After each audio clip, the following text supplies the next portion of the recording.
What is going on? I want to welcome you from half court for today, Wednesday, February 15th, 2023. I am your host, Sean Murphy, alongside my guy, Jeff Iafredi, a.k.a. Shark Boy from Shark Boy and Lava Girl. Jeff, good to see you as always. It's good to see you, fellas. I had a good weekend. Yeah, the hair's kind of grown out a little awkward. You know, we're taking it day by day. Hey, we're getting there. It It's a still looks marathon, better than my not a hair sprint. ever looks, though. It pisses me off. No, thank you. See, that's why I love you, Sean. See, it's like a wise man once said, Rome wasn't built in a day, so we got to take this day by day. You know what I mean? So it was a good weekend. Jalen Duren, 30 points, 17 rebounds against the Spurs. I got to see the Super Bowl. I got to see the Chiefs take that one, and I'm happy to be here with you, fellas. Yeah, man, it's really good to be here. What better way to spend Valentine's Day week? You're the night before Valentine's Day than talking about basketball, right? But also joining me here today is the Alaskan Heat Marquette man, the man with a plan. I try to come up with this shit on the fly sometimes. I can't. Troy Sergey. Troy, I promise my intro for you next week will be better. But how are you doing, my friend? I'm doing great. Hey, Sean, I thought it was a good intro. It's just, I don't know. This is the second time you've done it. I don't know where Alaska comes from. I just never been there, never had interest in that part of the state. Like, don't know how or why that state comes. You know what, Troy? I just want people to come up to you someday and just someone out there is gonna think you're from Alaska and just gonna be like, Troy, I got you this shirt, and it's like it's an Alaska shirt or something. It's gonna happen. I'm telling you. I heard there's some good shooters in Alaska.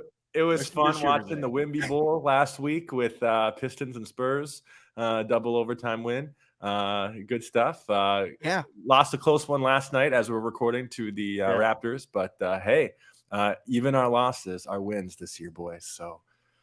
Yeah, man. I mean, listen, especially at this point when we're in Wimby watch, it's like, all right, any loss at this point we'll take. But boys, there are a lot to talk about since the last time we recorded an episode. The NBA trade deadline happened, guys.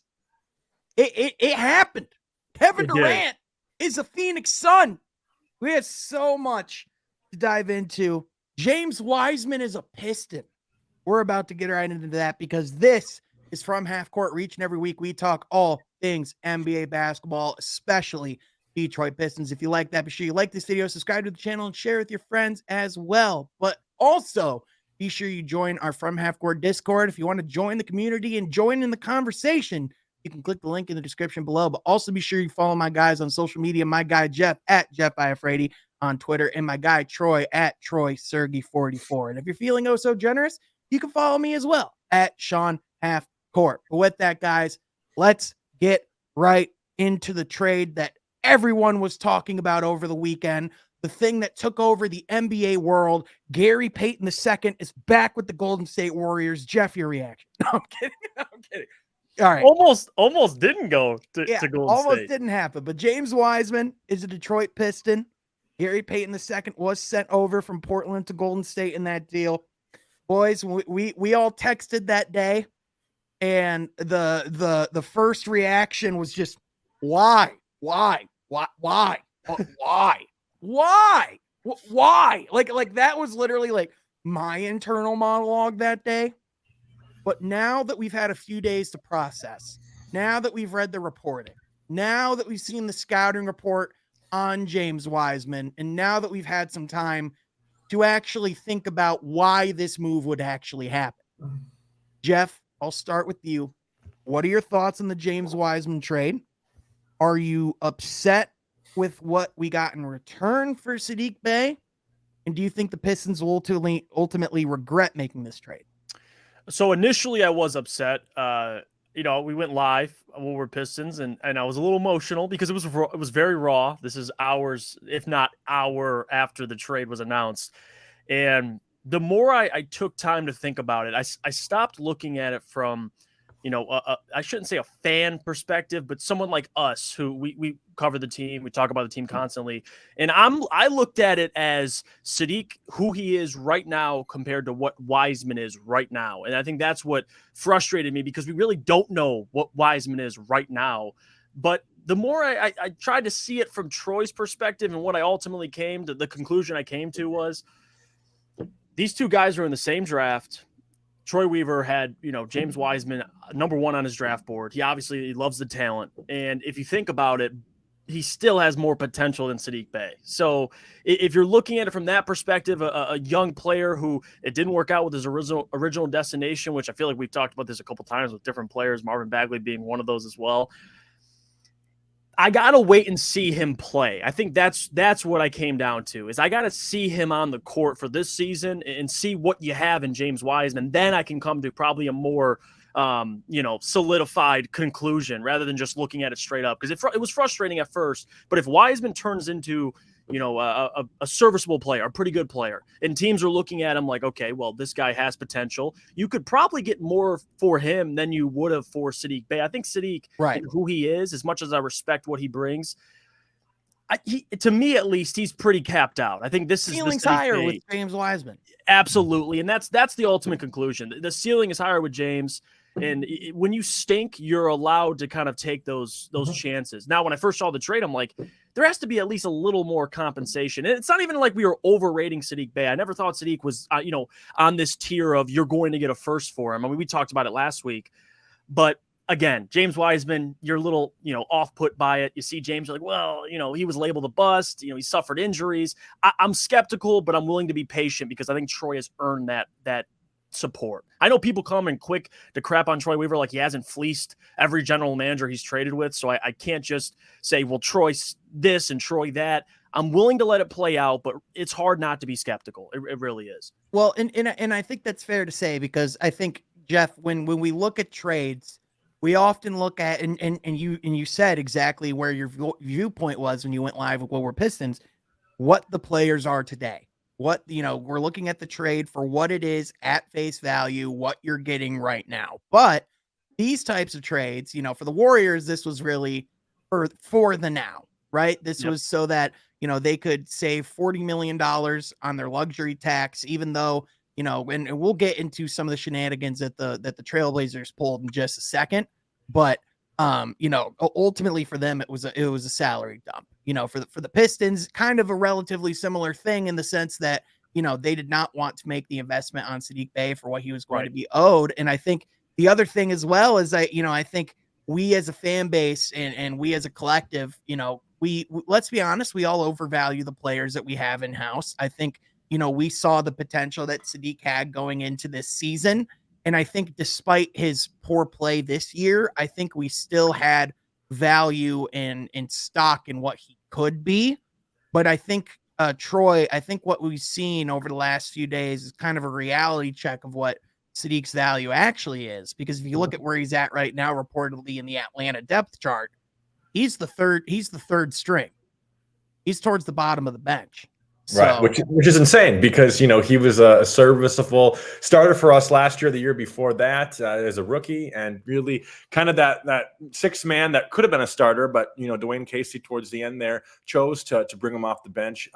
I think, similar to what both of you guys said, Wiseman's ceiling is higher than Saddiq's. Therefore, you're allowed to take that risk, especially in a rebuild, especially with 20-some games left in the season. You're allowed to take that risk for the benefit of your basketball team.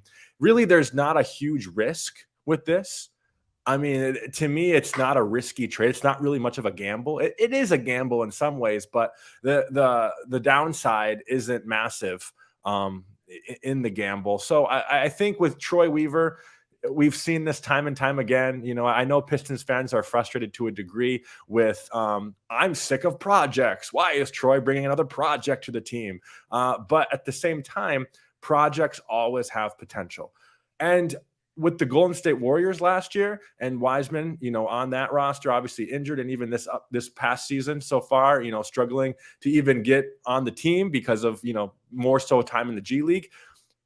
A different scene, a different venue for Wiseman, maybe all he needs. I mean, the guy was definitely number 2 on most big boards going into that 2020 draft, meaning that he was the best center in a lot of GMs, pretty much every GM's mind, that draft. So, I just think his athleticism, his age, he has a lot of things on his side. He's just so raw. Right. Like the thing about it, like he has a lot of skill and again, we talk so definitive about a lot of these draft prospects all the time about where these guys are at. And listen, I haven't been the biggest James Wiseman fan myself, but even I had to take a reality check and look at the fact that Jalen Duren has more career minutes than James Wiseman right now.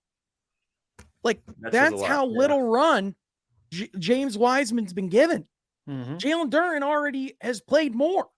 So when we talk about like the story being written on James Wiseman and who he could be, we have no idea what his potential could be. We don't even know if he's a bad NBA player right now, because even then, like he wasn't given the opportunity to improve really in Golden State. It was essentially, hey, we need you to come in and be ready right away. Are you ready?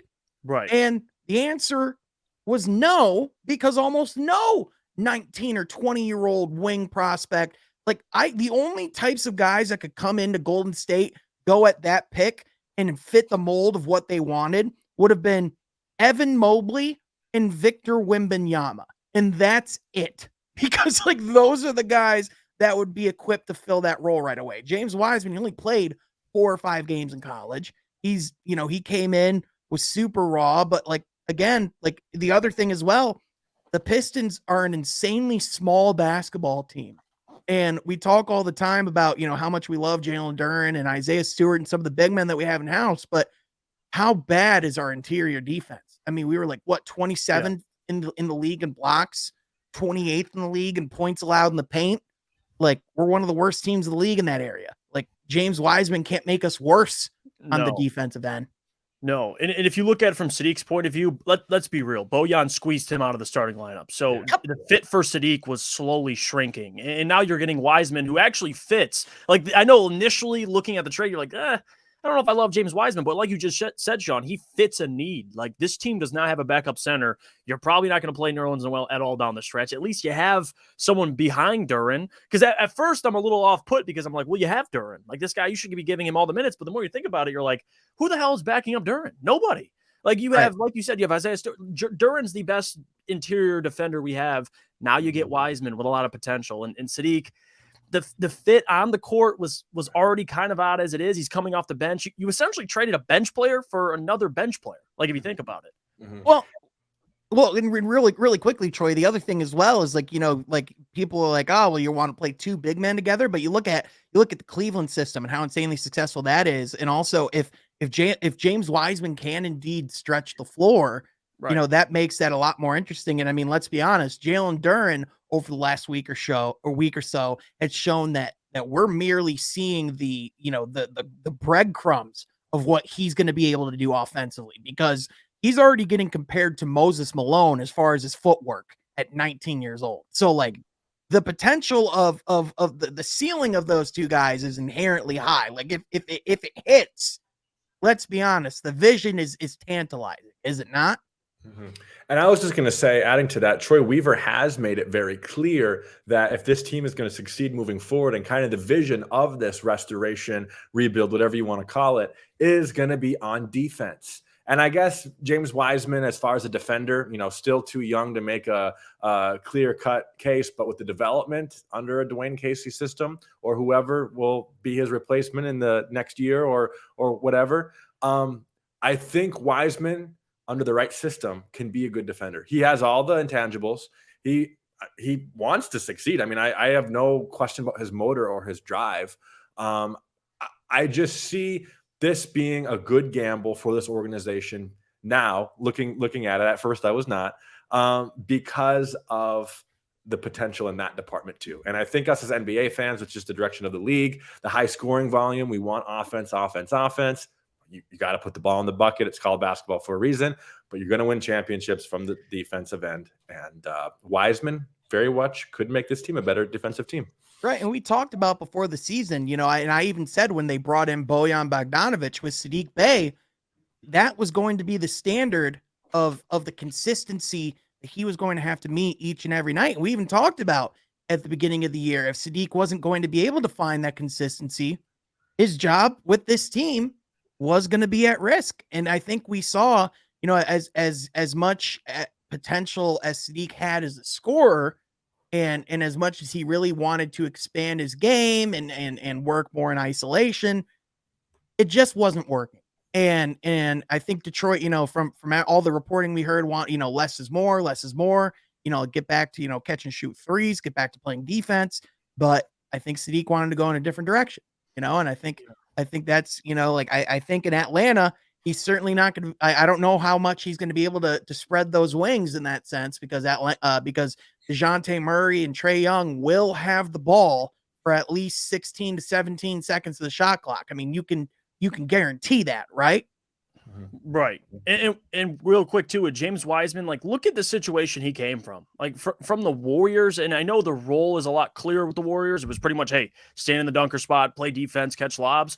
Like, you're not allowed to make mistakes. And I think that's what Wiseman, and not even not just being available. He struggled with injuries, but when he is available, like, the leash is super short. And if we know from Detroit, Dwayne Casey's comments about Killian Hayes, the leash over here, it's not that short. You can go out, you're allowed, and not that you can, build bad habits and make consistent mistakes, but you're allowed to make mistakes and grow from them. So if anything, if James Wiseman can grow at all, it's going to be here in Detroit. So yeah, I think the fit for him makes a lot more sense than playing for a team that's in win now mode, and you will get benched for the smallest mistakes or errors. Unlike Detroit right now.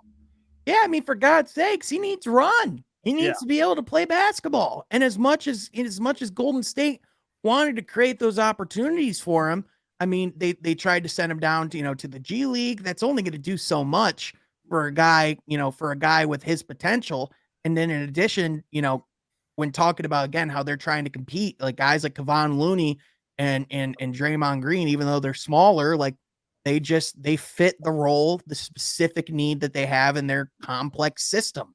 Right. So I listen, I think especially down the stretch of these like 26, 25 games, to give this, young prospect who hasn't really been given much of an opportunity, some run, some true opportunities to go out and make mistakes, go out and play 20 to 30 minutes a night and get out there with other young guys who are trying to get better as well. Be with coaches who are going to be patient with you and coach you, right? Like, and who's to say that, like, next year James Wiseman couldn't be like our backup big that we bring off the bench, right? Like, who's to say that, like, he couldn't eventually develop into like that type of role? Obviously, if you get a Victor Wembanyama in the draft, this upcoming off season, that makes James Wiseman's role in the future much more moot or much more mute, right? But if they get a Scoot Henderson or an Amin Thompson, that's where a guy like James Wiseman becomes a little more important. Again,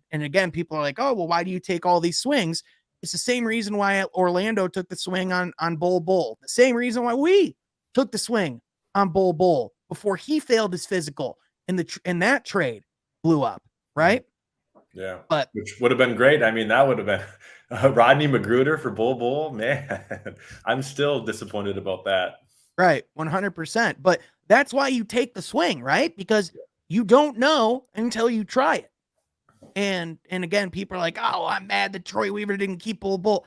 Who in their right mind would have kept Bol if they got the prognosis that the Pistons got at that time? Like, do people not remember that, like, Bol had to get surgery and was out for the season? Yeah. Like, it was at that point, the trade was literally a waste for Troy Weaver. Mm-hmm. So Orlando initially only took him on to dump salary. And now he's part of their future plans overnight. Like, that's how quickly that can change. Yeah, right? You can't make that stuff up. Yeah. Yeah, exactly. But speaking of shady stuff happening with trades and trades being reversed, this trade almost didn't happen. And the fate of the trade went well into the weekend because the Portland Trailblazers, according to Adrian Wojnarowski, Shams Charania, all the reporting that's been out there, reportedly the Trailblazers did not fully disclose, the extent of Gary Payton II's health. Apparently, Gary Payton II even started in a game against the Warriors earlier last week, and now, according to the Warriors doctors, is going to be reevaluated in a month. There are reports that the Trailblazers asked him to play through it and to get a form of an injection as like a pain injection to play through it when there sounds like there's almost a complete tear and separation of the abdomen. Like, so guys, Portland, in my opinion, should be facing some serious sanctions here, but this trade had some real jeopardy of being reversed. What were your guys' thoughts over the weekend as all of this was playing out? Because it was so interesting, because at first, none of us wanted the trade to happen. And then towards the end, it's like, all right, come on, can we get some news? Like, please, like, just let this trade go through, right? Yeah, and at first, I think the first time we heard about the news of the potential block, I mean, it was sounding like this was going to happen. It's at least at first it might have been, okay, this might happen. Then it was like, oh, this is going to happen. This trade is going to be blocked. And at first it was like, oh no, this isn't real jeopardy. Like, this is probably getting reversed. Right. And then it was like, oh, it went through. So yeah, I think I took the bandwagon of most Pistons fans. Yes. At first, that's reversed. That we want Sadiq. It's like, wait a minute, no, we want Wiseman. And then woof, okay, we got Wiseman. Everything's good. That's kind of where my head was at. I imagine you guys were similar. Yeah, I mean, the worst case scenario would be to have Sadiq to come back to Detroit after all that. So I think for the betterment of the team and the narrative going forward, I didn't want that media to happen. So I'm happy it went through. But if anything, it's an indictment on Portland. If anything, I mean, that's just bad integrity, and they should face punishment for that. But you've seen Troy over the last, yeah, absolutely. And how do you trust them moving forward if you want to make a deal with Portland? Like, you're going to be like, are you checking everything here? Or are we making sure all the medical records are coming straight to us? Like, Troy has done nothing but build good relationships with, other organizations when dealing and trading, like New York, for example, very familiar. They've made a couple of deals. Like Portland, that's not the way to do it. So good riddance to them, I guess. Well, and we'll see what ultimately comes out, because, the league is going to launch an investigation into the matter and what was actually disclosed to the Warriors ahead of the trade. In my opinion, at first I thought, when the news came out that, it was very likely that it was going to be reversed. But then as I kind of thought about it a little bit more, I was like, all right, well, first of all, it's still a salary dump. It still saves the Warriors $40 million, but also they love Gary Payton II. And they were devastated when he left in free agency over the summer. So to me, I was like, if it was almost any other player that they had traded for, I could see a world where this trade was reversed and we're talking about how James Wiseman's back at the Warriors. But I think it's because of the fact that it was Gary Payton II specifically that the Warriors were okay with dealing with the consequences. But, you just got to feel for them in the sense, because, I mean, they're just screwed no matter what, because, either you have to bring in Gary Payton II, who is not going to be ready nearly as soon as you thought he was going to be, or you have to bring back James Wiseman, who you were giving this refresh, this restart, this opportunity to go, actually get minutes. And then, nope, you're back. Yeah. And he won't play. He wouldn't play. So how would you even be able to bring him back into the building? Like, I don't even know if he could be cordial in like the G League system at that point. Yeah, it's a tough situation. Yeah, but I mean, at the end of the day, it's the other piece of it. I was kind of annoyed at first because I was like, all right, well, we didn't ask you guys to go make a second part of this deal. Like, we just traded you Sadiq Bey for Wiseman. Like, our hands should be clean here. But I mean, that's neither here nor there. The deal's done. It's official. James Wiseman will make his debut as a recording on Wednesday, but when this comes out tonight against the Boston Celtics, which will be our final game before the All-Star break. Funny enough, boys, this game, the final game before the All-Star break, comes 363 days after the last time the Pistons had a game before the All-Star break, when they faced the Boston Celtics and had that big win on the road when they snapped that 8-game winning streak. And then after that, finished the season 11-14. So my question to you guys is, do you think that this week in this game in Boston could potentially be a similar catalyst? And do you think that this team could potentially be improved after the All-Star break with some of the play that we've been seeing of late? It'd be very hard to match what happened last year, especially that Right. game. And I'm not saying it would be that winner. level, but like Yeah. I certainly think that we could see a elevated level of play, right? Sure. And I think that a lot of that would come from our coach putting the bar high to go out and playing hard against the Eastern Conference champions. It's very well possible. I think, especially knowing that you're going to have a good week of recovery following the game. You know, this is your opportunity to play your heart out. Boston's probably going to go into that game, not saying cocky, but I mean, it's the Pistons, right? We should, as long as we run our plays, we should win. Well, more so, it's not as much about coming in cocky. They're also going to be coming in on the second night of a back-to-back because they have to go on the road and play Milwaukee the night before. So they might come in fatigued as well. So it could be an opportunity for the Pistons to pull off a fast one. But like, I'm more so thinking like it also could be like, you know, how Phoenix went in the bubble and had that 10-game winning streak, where even when it wasn't like a significant, like, you know, actual significant basketball for them, like at the time, it could be something they could build off of going forward. Does that make sense? Yeah, sure. Yeah, and I think anytime a trade happens, there's always, you know, a little spark, especially when a guy departs like Saddiq Bey. More shots are going to open up. Guys are going to have to step up. So I can see something like that happening. It's hard to say it when, and I know you know this, but when Cade last year, man, playing some of his best basketball the second half of the season, to go 11-14, someone would have to really step up. Maybe it's Ivey, maybe it's Duren, maybe it's a mix between both of them. But you also don't have Jeremy Grant as well. So to ask this team to do it, it's tough, but to say improvement, I'm 100% with you. I think after the All-Star break, you know, Saddiq's out of the building, you bring in James Wiseman, you know, maybe guys can have a last hurrah and at least try to go 500 or a little below 500 through a stretch of games, at least, not even just the rest of the season. So we'll see, but I think it's possible. Yeah. And again, it doesn't have to be, you know, as successful as last year, because again, like you guys said, without Cade Cunningham in the lineup, it's impossible to ask this team to go 3 or 2 games below 500.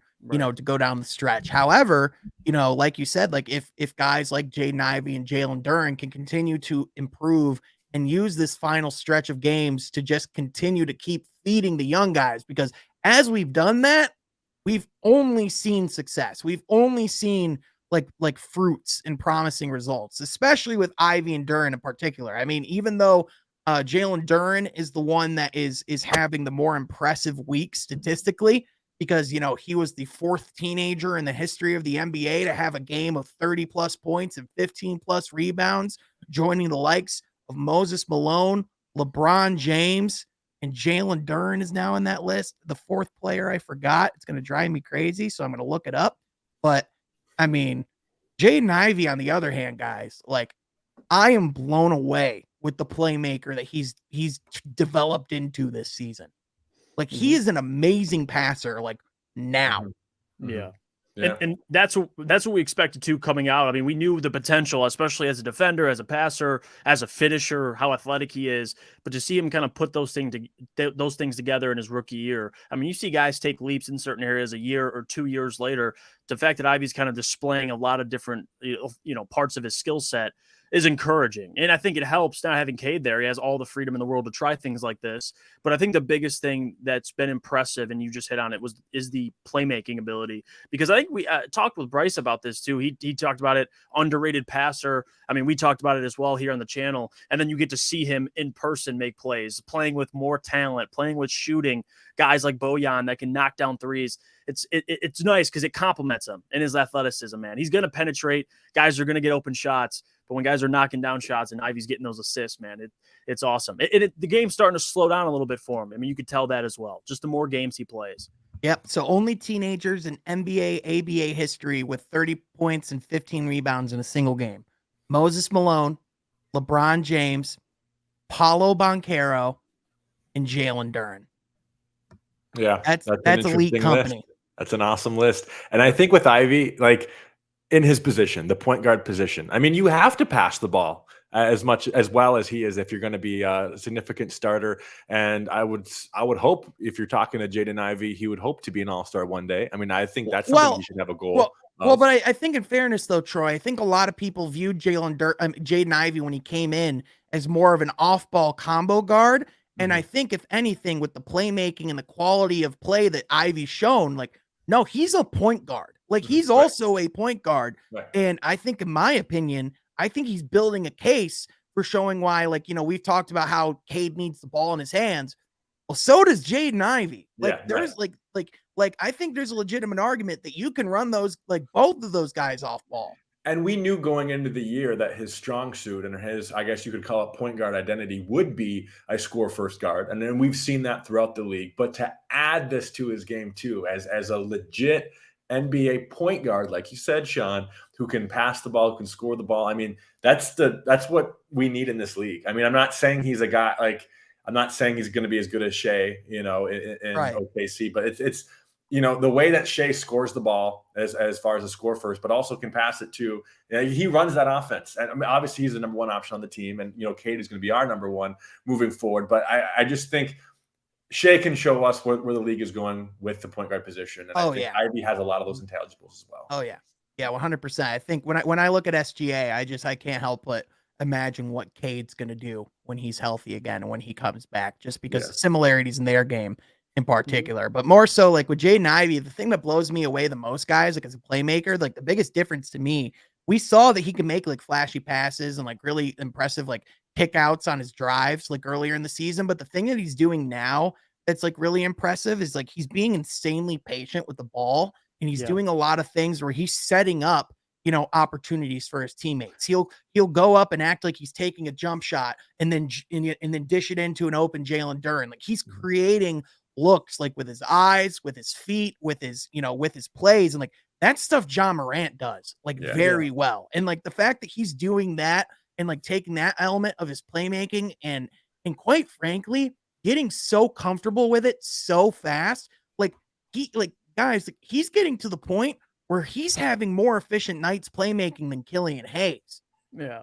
And I mean, that's a great transition to talk about the fact that I think with how well Jaden Ivey's playing with the ball in his hands, I think Killian Hayes, as much as we saw some flashes of improvement and a stretch of some good play, I mean, guys, it's been rough of late for Killian. The last few games have not been good, and especially the better Ivey looks with the ball in his hands, I think the future for Killian in Detroit looks less and less certain.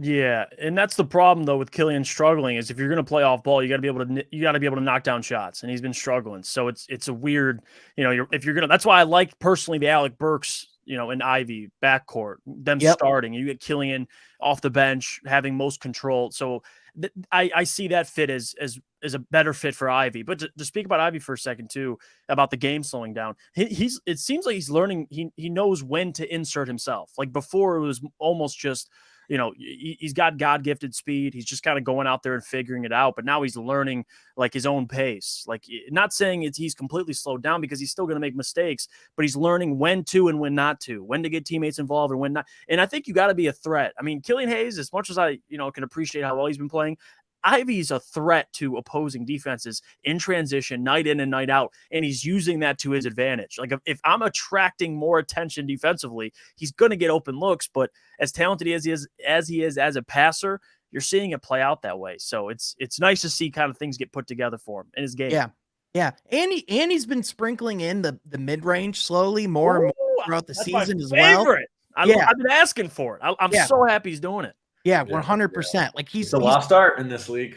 Yeah. I'm just telling you, man, the more and more I see Jaden Ivey play, the more certain I am he's going to be an all-star someday, man. Yep. Like the kid's awesome. So exciting. The kid's special, but and as great as Jaden Ivey is, Jalen Duren might be better. Like, that's the thing that's terrifying. Is like Jalen Duren, man, like that, like just how physically imposing he is. And people are like, oh, well, he followed it up with 6 points. He injured his ankle. He you could tell, even when he came back in, like, he was still affected by it. But I mean, guys, like the nights where Duren puts it together, I mean, it just looks like I feel like he's starting to realize what he's capable of. And that's the terrifying.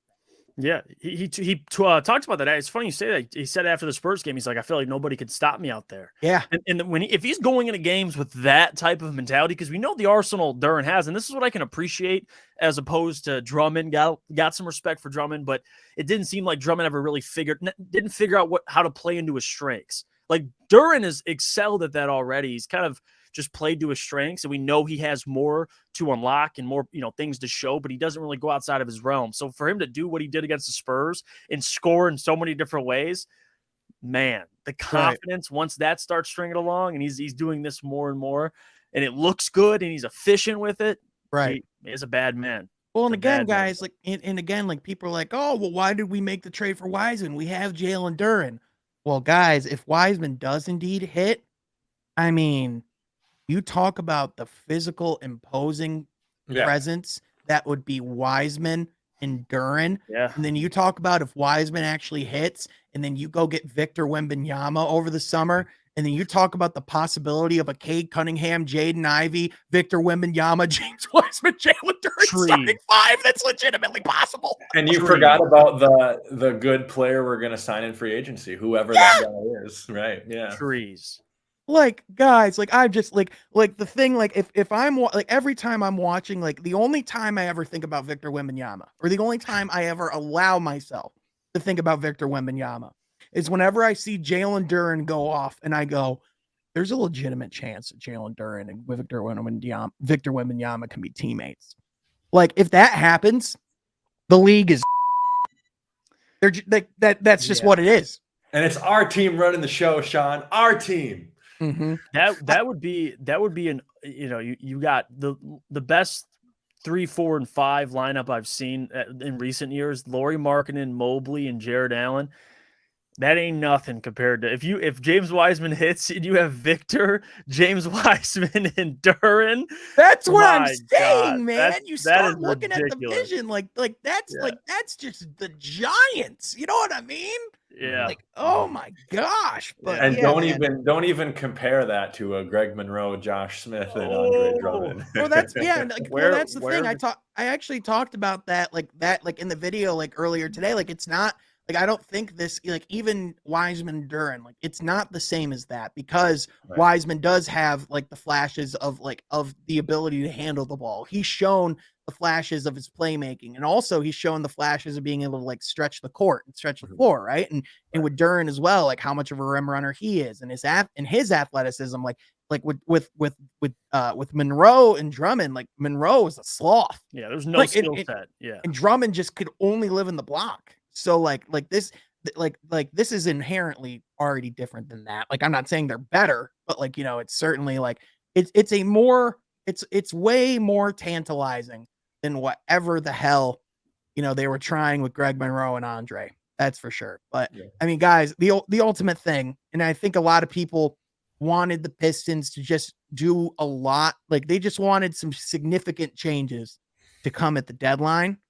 But the reality of it is those significant changes were never coming at the deadline. Those significant changes are happening in the summer. That's when the salary cap space is there.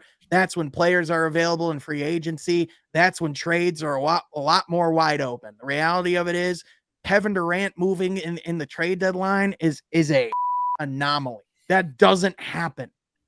So, like, I just think a little too much we view the trade deadline through the lens of a 2K GM and not through an actual NBA GM. And so with that, I'm just glad I don't have to see another trade machine for 3 months. That's the moral of the story.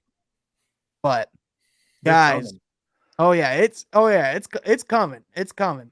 But guys, let's talk about everything else that's happening throughout the league. So, first of all, the Brooklyn Nets, they blew it up. They did it. The last time we talked and the last time we were here, I believe we were talking about how Kyrie Irving officially asked out, how he went to Dallas. Now, Kevin Durant was traded to the Phoenix Suns. Matt Ishbia went and pulled the trigger. He's going to, after the All-Star break, make his debut for Phoenix. But also, the Nets kind of are fun again. Like Mikal Bridges, Cam Johnson, bench Ben Simmons. Like, guys, I'm not sure if you've had the opportunity to watch these guys. Watch these guys play yet, but like, the Nets are fun. Yeah. Mm-hmm. Yeah. And I think giving Bridges a little more of an offensive role than he had in Phoenix, I think is going to help his game. Oh, yeah. We saw what he was capable of doing at Villanova in college. And obviously we saw that he was able to be a valuable starter for the Suns and compete, as a contender in the past 2 years. But I think he helps this Nets team out. Obviously he's no Kevin Durant and cannot score at that volume, but he's a bucket. He's a bucket. Yeah. And Cam he Johnson could be an all-star someday. Yeah. But we know his defense. We know what he can do on the defensive end. And I think unleashing Cam Johnson, giving him a little more touches too. And I think these are guys that will do well with more touches. And Dinwiddie too, the second time in the Nets organization. I think we're going to see him unlock some new parts of his game as well that he probably wasn't able to fully unlock in Dallas with playing alongside of Luka. So I'm excited for this Brooklyn team. Do I think they're championship contenders? No. But are they going to be a fun little team to watch in the East and maybe can work and bring some other pieces in the next couple of years? Absolutely. Yeah, because that's the thing. Because I mean, to your point there, Troy and Jeff, the big thing is this team. Even though right now they just lost Kevin Durant, they just lost Kyrie Irving, they did get a ton of first round picks in return. They did get Mikal Bridges and Cam Johnson. And I mean, if Brooklyn wanted to over the next couple of years, whichever superstar becomes available next, Brooklyn has stuff where they can go and get a guy. Yeah. And honestly, when I first read the trade, I'm like, okay, great trade. I think for both sides. I mean, you get the Nets get all the first round picks they wanted, and you get Mikal Bridges, who, like you guys just pointed out, great piece, and I think a guy who can be an all-star. My problem is look at the Brooklyn Nets experiment and how much of a travesty it was with Harden, Durant, and Kyrie Irving. And if I've learned anything from now all three departing within 2 years. It's how dysfunctional, and we talk about a lot of NBA franchises, the ownership group in the front office is for the Nets. Because you saw Kyrie come out and talk about it. KD wanted out immediately, and then you had James Harden. James Harden couldn't wait to talk about it when he was at the Barclays Center the other night.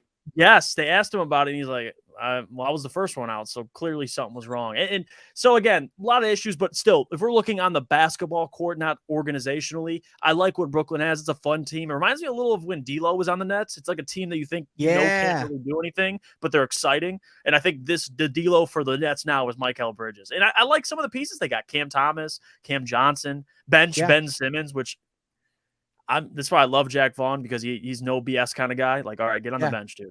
Don't care how much money you're making. Yeah, Nick Claxton. They got some nice pieces. So listen, I don't know we got to see what they do with those first rounders, what they turn into. But right now, I think KD on the Suns, man, that's a squad. The fact that the Suns didn't have to give up Chris Paul, Devin, or DeAndre Ayton, and still was able to get KD, it's a nice team. At the end of the day, the big thing that you have to remember and we have to take away with all these superstars, with the Kevin Durant and Kyrie Irving situation, is it's the balance of how much control are you going to give to the organization and how much are you going to actually allow the players to come in and dictate? Because they gave Kyrie and Kevin Durant the keys, and almost immediately when they came in, it was all right, we got to fire Kenny Atkinson. We got to trade Jarrett Allen and we got to start DeAndre Jordan. And it was okay, when you go back and think about all those moves that they made in hindsight, it's this was doomed from the beginning. I mean, when they were coming in, making all of these demands, and all of them were wrong. They were the wrong moves to make. Yep. And so I just, I personally think if there was a world where either they never traded Jarrett Allen and any of those guys in the first place, or if they never actually traded James Harden, this team could be in a different place. But I mean, again, that's why it's important to not just have the right players, but the right people behind it. That's why it's important to have good people that actually care about the franchise and the well-being of the organization, right? Because if you give your keys to people that are only looking out for their best interests, it can literally blow up overnight. Yeah. And that changed really with LeBron. I mean, giving and empowering superstars, and it vice versa. That's why I've never faulted. I know people like to bring up and hate how the league is with, superstars and their ability to ask out and move around. I actually don't mind it. I have a different opinion on that. I think, as a superstar and you're seeing now with what's happening with Kyrie, KD, and James with Brooklyn, I think it makes all the sense. Even LeBron with Cleveland and what was happening between him and ownership and him within the organization. Like, I'll never fault a player for asking out. So to me, I've always been, trying to empower players as well. So I think that's more of I think it's more of a boomer take, to be honest with you. If you're going to crap on a superstar for trying to betterment his career or better his life, but maybe it's just me. Yeah. Right. And again, I think it ultimately also depends on certain situations as well. Right. Like, I think it's like with Kevin Durant going to ownership at the deadline and being like, hey, I kind of want to go to Phoenix. Like, you can't blame Kevin Durant because he put in the work and, and was looking out for the franchise, like from day, like he was being transparent, from day one with his feelings. Whereas like with Kyrie Irving, it's like, okay, you missed over 130 games. You've done everything possible to be a headache for the franchise. Now you want out? Like, fine. You know what I mean? Yeah. Like that. How you handle it is important. It's super important. Right. 100%. Yeah. Because at the end of the day, it's like, it's all about, the players have to be professional as well with it too. It's a two-way street. It's a business relationship.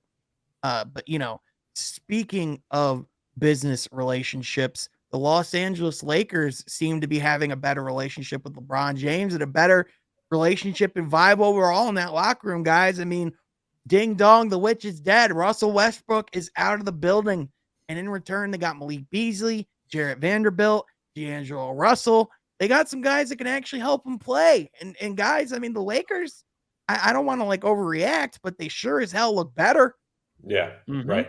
And I think D'Lo is going to have a good fit with those guys. I really do. I think he's a guy that can provide serviceable minutes, facilitate the ball, score the ball when need be, knows his role. And I think Russ not knowing his role, but choosing to go against it, I thought, as we've said before, a vampire to the locker room, right?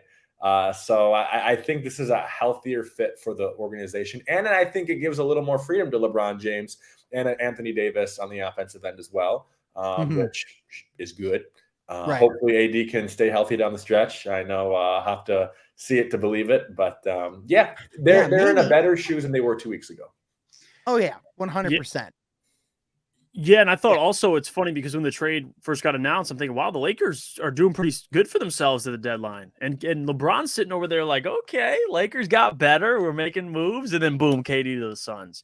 It's like, all right, get crapped on all your parade. Like at first, I love the fit, like you said, Troy. D'Lo, he can play off ball. I think he fits better with LeBron. He can shoot. You address two things you need. You got to get better defensively. You got to get more shooting. They got Jarrett Vanderbilt, good defender. Not the greatest shooter, but still fixes that need. You got Malik Beasley, one of the greatest underrated three-point shooters in the league currently. People don't talk enough about him. And then you got D'Lo back in LA. So I like the trade. I know they traded Pat Bev too after he tweeted, finally reunited with D'Lo, and he was dealt for Mo Bamba minutes later.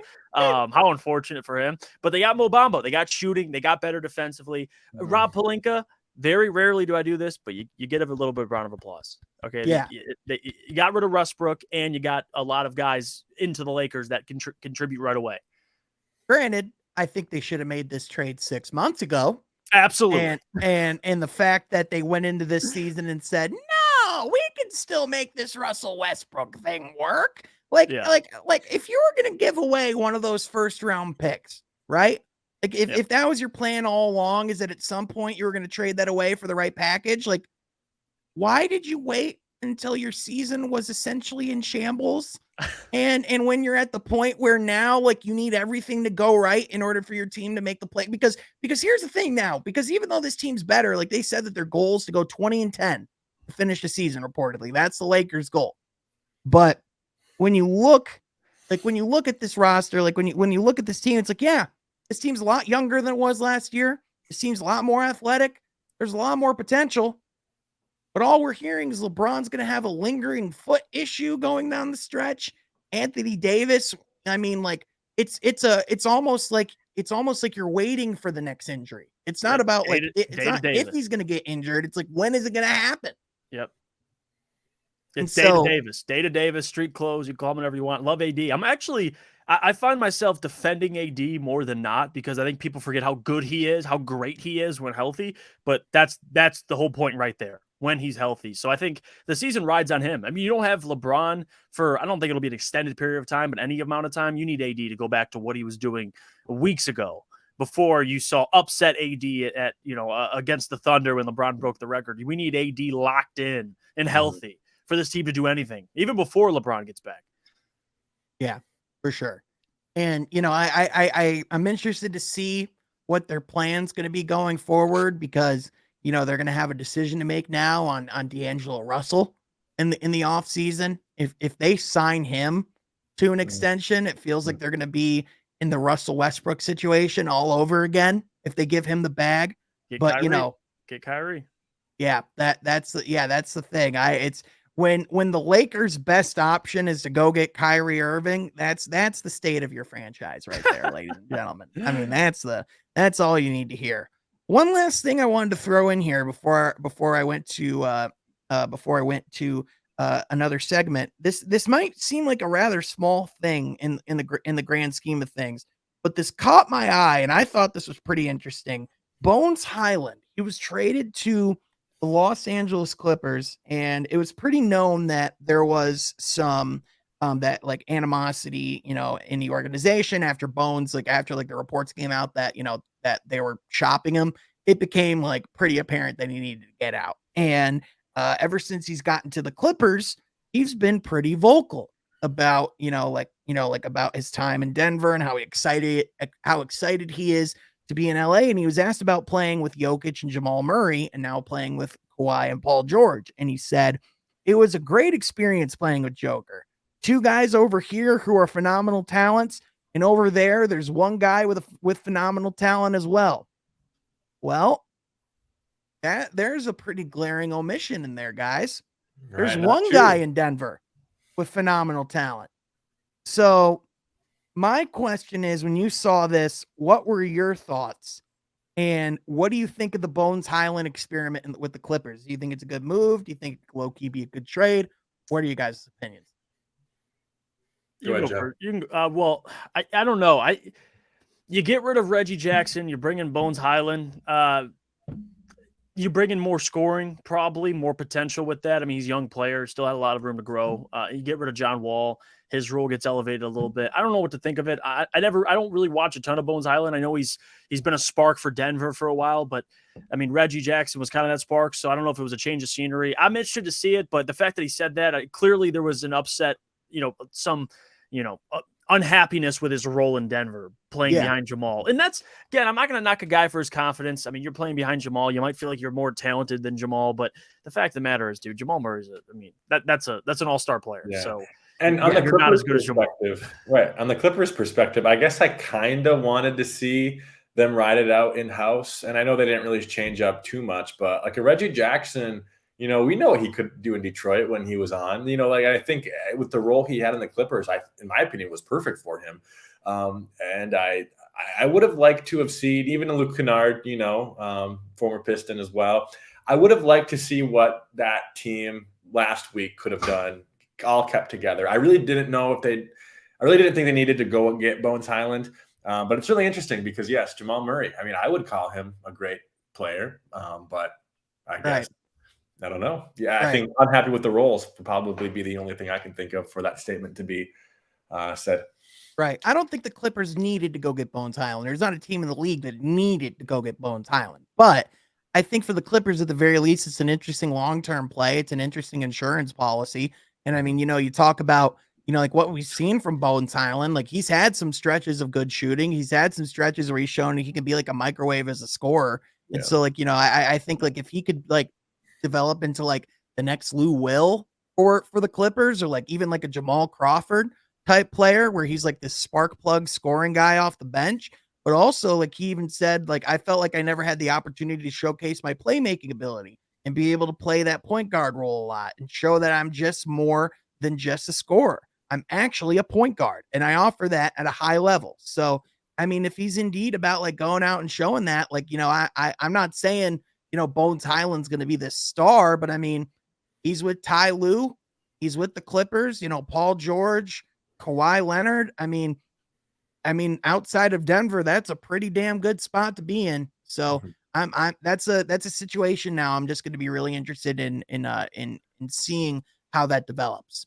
So definitely one of the more intriguing young players in the league. But speaking of one of the more intriguing young players in the league, my guy, Jeff, what you got for me for this segment today? Man, week after trade deadline, man, I got to do pretenders or contenders. I got to whip this out because teams have made moves. Teams got better. Some teams got a little worse. And I got two teams for you. One of them wasn't the most active at the deadline, but both of these scenarios I'm going to give you is if these teams make the playoffs. Are they contenders or are they pretenders as currently constructed and healthy? I think that's the asterisk I'm going to put on this. Healthy. The first one I'm going to go with is the New Orleans Pelicans. Pretenders. A team that just made a move for Josh Richardson. They got Zion back in about a month, if I'm not mistaken. So he'll be back. If they could stay in the playoffs, Zion gets back. You got Jay Rich as currently constructed. They're pretenders, I'm assuming, right, Sean? So here's the problem, Jeff. Zion ain't back in a month. Zion's being reevaluated in a month. And until we know a concrete date of when he's coming back and when he's going to look excellent, because here's the problem. Even if he does come back and play, like we don't know like when he's actually going to be available. We don't know when he's actually going to be in star caliber shape. And the thing with Zion now, it's always going to be when's he going to go down injured again? And, this team is just, like it's never good when you're losing momentum over the course of a season. It just seems like, if it's not even just Zion, it's Brandon Ingram that's been dealing with stuff all year. It's been CJ McCollum that's dealing with a thumb issue right now.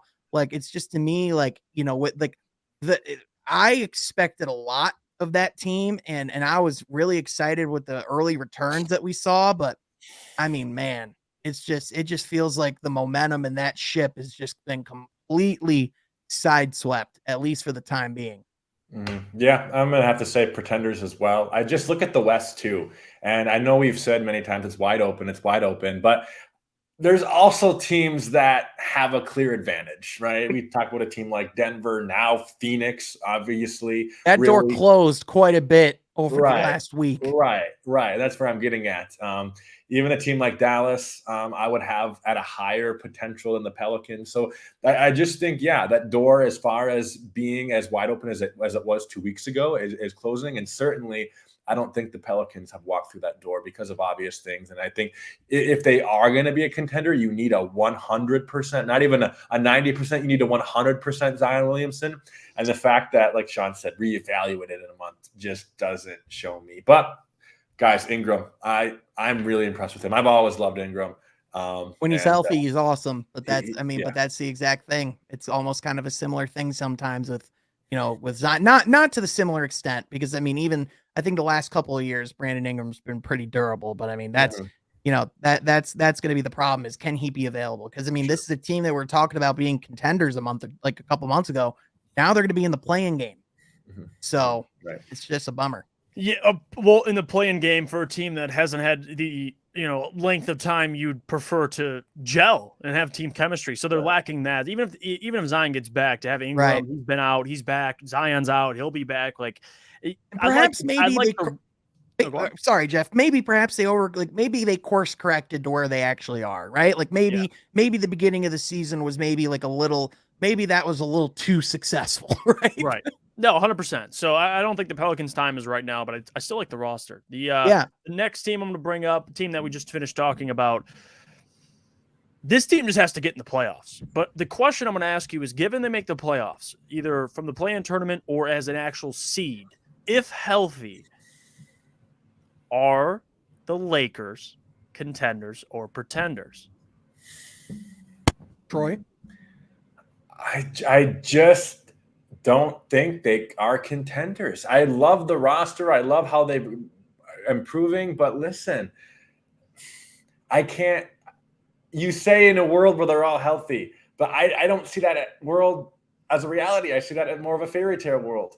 And I just think they're still one or two pieces away from being a Western Conference champion, in my opinion, and going to the NBA Finals and competing against the Boston or Milwaukee for an NBA Finals. That's just where I'm at, especially now with the Phoenix team that clearly has the better roster and is more deep than the Lakers are. The only world that I see the Los Angeles Lakers getting out of the first round is if the opponent they face in round one is the Sacramento Kings. That is the only shot they have to get to the conference semis. And even then, Sacramento's pretty good. So, like, that's not even conference semis, Sean, is not conference finals. No, or no, NBA because finals. because that's exactly it. Because like what I was about to say after that, you think this team can beat Denver 4 times? I don't. You think this team could beat Memphis 4 times? I don't. You think this team could beat Dallas 4 times? I don't. You think this team could beat Phoenix 4 times? I don't. You think this team could beat the Clippers 4 times? I don't. You think this team could beat the Pelicans if healthy 4 times? I don't. Like that, that's where it gets, right? Like that, that's 7. That's the top 7 in the West right there. Right? The only team, like the only team I get to where it's like, all right, 4-game series, I feel pretty confident.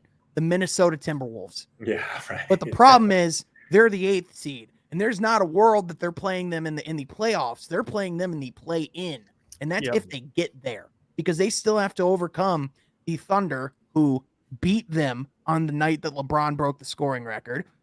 Utah, who they're gonna slide, and Portland, who, to their credit, even though like they've kind of slid and gone back down to reality, they're still pretty good. Right. So big game tonight. They play each other tonight, Lakers, Trailblazers. So. Yeah, for sure. So, yeah, but Jeff, what do you got next? Well, there you go. Those are the 2 pretenders or contenders. I guess we haven't gotten a contender, but it's fair. I respect it. Personally, the Lakers one I struggle with because I feel like any team with LeBron and talent around him is a contender, but I have to agree with you guys. Where they're at, if they even get into the playoffs, to play Denver or Memphis, they're screwed. I may, with how bad Memphis is playing, maybe you can make an argument, but I'm with you. I don't think they're beating the Nuggets. And even if they beat one of those teams, I think they lose in the semi round. So it doesn't really matter. We're talking contender. Yeah. I don't think the Lakers are there. Not yet. Can I throw an alternate loop on that question there, Jeff? What's up? With how well this team's been playing of late, do you guys see a world where the Milwaukee Bucks are not the team representing the Eastern Conference? Because I don't. Like, as awesome as Boston is, the Milwaukee Bucks are on a 10-game winning streak.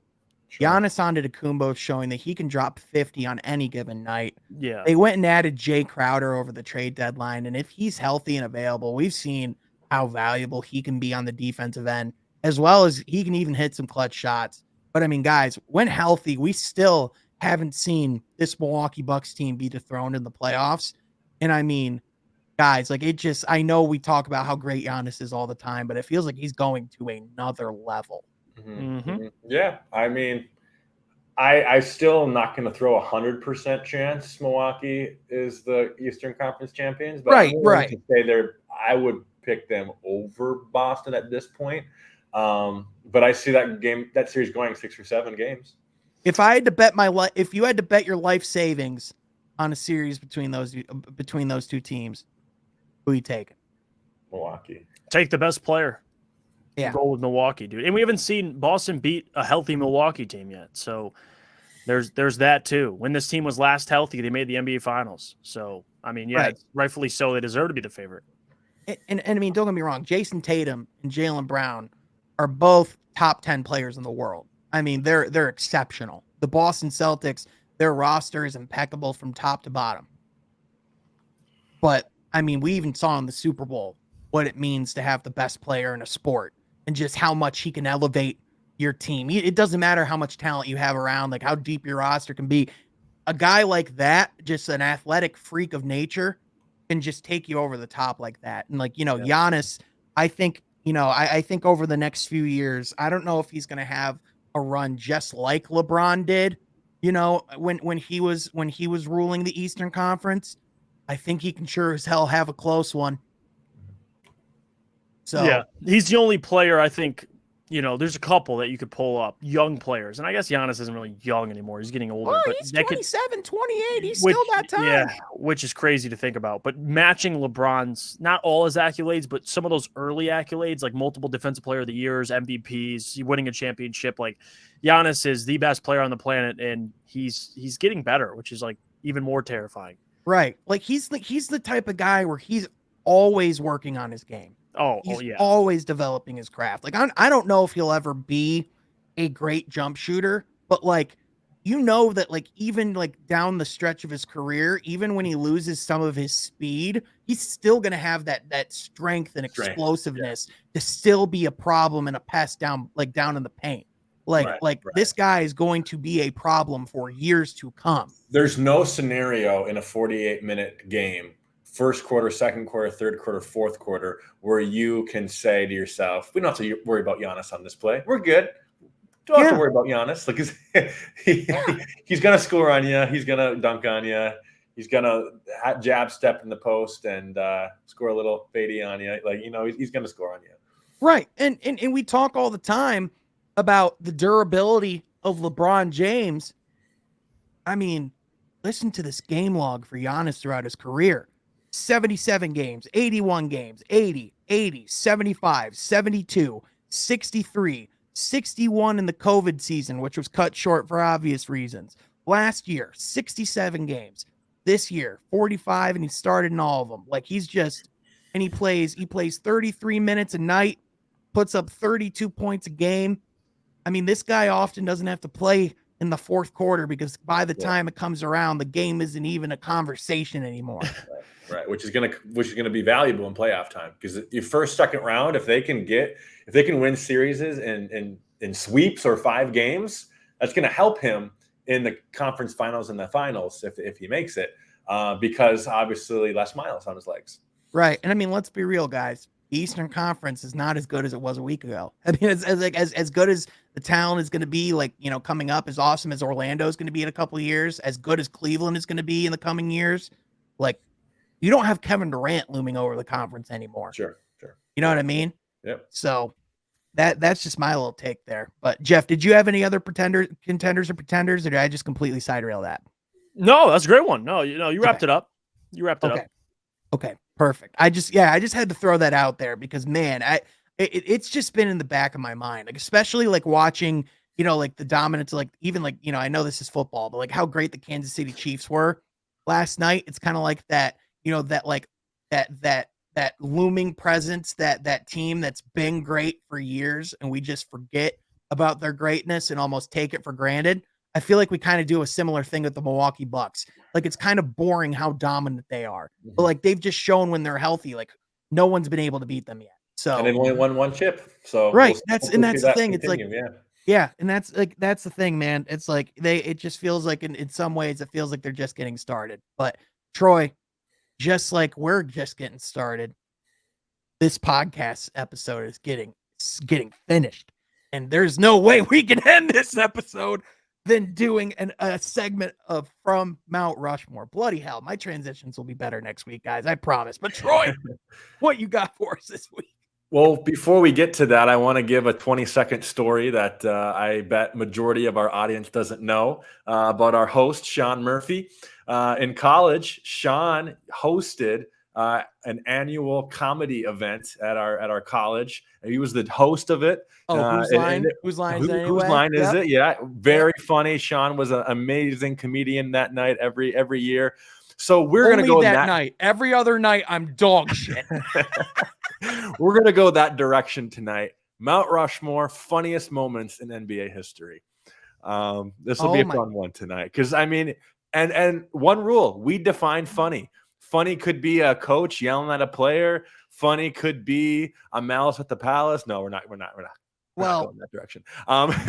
Well, right off the bat, my head went to Shaquille O'Neal and the All-Star antics. In particular, a couple things that come to mind: the shoe phone that Shaq had in the All-Star game one year.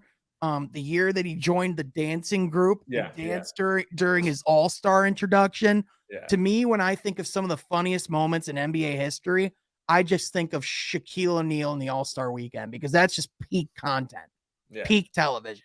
Yeah. So, yeah, man.